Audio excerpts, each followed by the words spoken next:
மக்கள் தொகை அடிப்படையிலே நாடாளுமன்ற தொகுதிகளுக்கான மறுவரையறை மேற்கொள்ளப்பட்டால் தமிழ்நாடு உள்ளிட்ட தென்னிந்திய மாநிலங்கள் பாதிக்கப்படும் என்கிற முன்னெச்சரிக்கை உணர்வை மேற்கொண்டு இந்திய அரசின் கவனத்தை ஈர்க்க வேண்டிய பொறுப்புணர்வோடு இந்த கூட்டம் நடைபெறுவது நம்பிக்கையை அளிக்கிறது. 50 மாநிலங்களை கொண்ட ஒரு தேசம் அமெரிக்கா. 100 ஆண்டுகளாக ஒரே எண்ணிக்கைத்தான் அவர்கள் தக்க வைத்துக் கொண்டிருக்கிறார்கள். அங்கேயும் இதே பிரதிநிதித்துவ ஜனநாயகம்தான் நடைமுறையில் இருக்கிறது.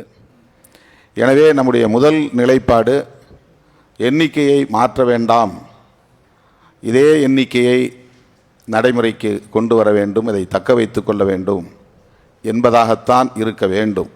எண்ணிக்கை சமநிலை மாறக்கூடாது. 39 இடங்கள் நமக்கு இருக்கின்றன.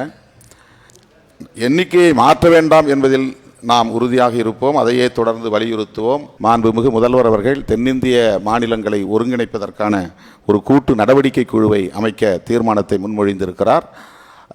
அதாவது நாடாளுமன்ற உறுப்பினர்களை கொண்ட ஒரு கூட்டு நடவடிக்கை குழு. அது முதற்கட்டமாக தேவையானதாக கருதுகிறேன். எனவே அந்த கூட்டு நடவடிக்கை குழுவையும் விடுதலை சிறுத்தைகள் கட்சி வரவேற்கிறது, ஆதரிக்கிறது.